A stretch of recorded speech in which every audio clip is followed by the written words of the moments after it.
Bhupalpally municipality అభివృద్ధిపై BRS నేతలు చేస్తున్న దుష్ప్రచారాలని ప్రజలు నమ్మవద్దని భూపాలపల్లి శాసనసభ్యులు గండ్ర సత్యనారాయణరావు అన్నారు.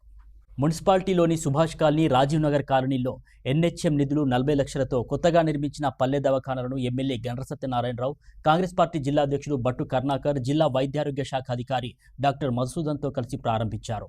తాను ఎమ్మెల్యేగా ఉన్న ఈ 2.5 ఏళ్ల కాలంలో చేస్తున్నటువంటి అభివృద్ధిని చూసి ఓర్వలేకనే కొందరు కావాలనే తప్పుడు ఆరోపణలు చేస్తున్నారంటూ మండిపడ్డారు. ప్రజల మద్దతుతో ప్రభుత్వం అమలు చేస్తున్న సంక్షేమ అభివృద్ధి కార్యక్రమాన్ని అడ్డుకునే ఉద్దేశంతోనే నిరాధార ప్రచారాలు చేస్తున్నారన్నారు. ఈ రోజు భూపాలపల్లి మున్సిపాలిటీ పరిధిలో సుభాష్ కాలనీ 29th వార్డులో 6 ఇంక్లైన్ రోడ్ కు 4th వార్డులో ఈ యొక్క పల్లె దవాఖానా పేరు మీద అద్దె భవనాల్లో ఉంటూ మొన్న primary health centre Subhash colony గాని కిరాయి కట్టలేక, కిరాయితో ఇబ్బంది పడుతూ ఆడ వసతులు లేక, వనరులు లేక చాలా అవస్థలు పడుతున్న సందర్భంలో గత ప్రభుత్వంలోనే మంజూరైన భవనం. ఆ ప్రైమరీ హెల్త్ సెంటర్ అయితే మేమే మంజూరు చేశాం, మేమే ఓపెన్ చేశాం. పూర్తి చేసి అద్దె భవనాల నుంచి కిరాయి తగలకుండా ఈరోజు ఇక్కడ కరెంట్ కనెక్షన్ ఇప్పించేసి డ్రైనేజ్ సిస్టమ్ కూడా చేసి వాటర్ వసతి కూడా కల్పించి ఇప్పుడే కమిషనర్తో మాట్లాడాం. కరెంటు డబ్బులు కూడా కట్టించేసి మేము ఈరోజు ఆ దవాఖానను కిరాయి ఉన్నటువంటి దవాఖానలో ప్రభుత్వ పరంగా కట్టినటువంటి పళ్ళ దవాఖానలకు మార్చడం జరిగింది.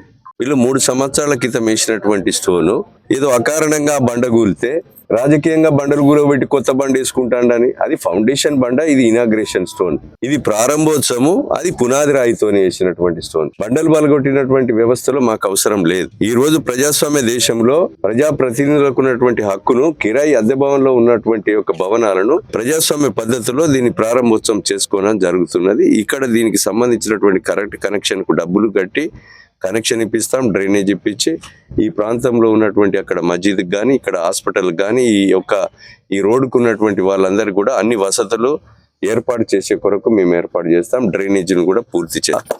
రాజకీయ పబ్బం కొరకు అబద్ధాలాడి బతుకుతామని అంటే ఇది మంచి పద్ధతి కాదు.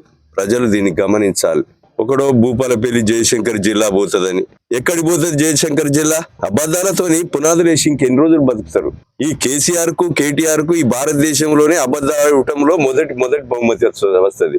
దాని ఇతరం వాళ్ళ కింది స్థాయిలో కూడా వచ్చి జయశంకర్ జిల్లా పోతుంది అని మున్సిపల్ ఎన్నికల్లో లబ్ధి పొందాలని చూస్తే ఏ రకమైన పద్ధతి?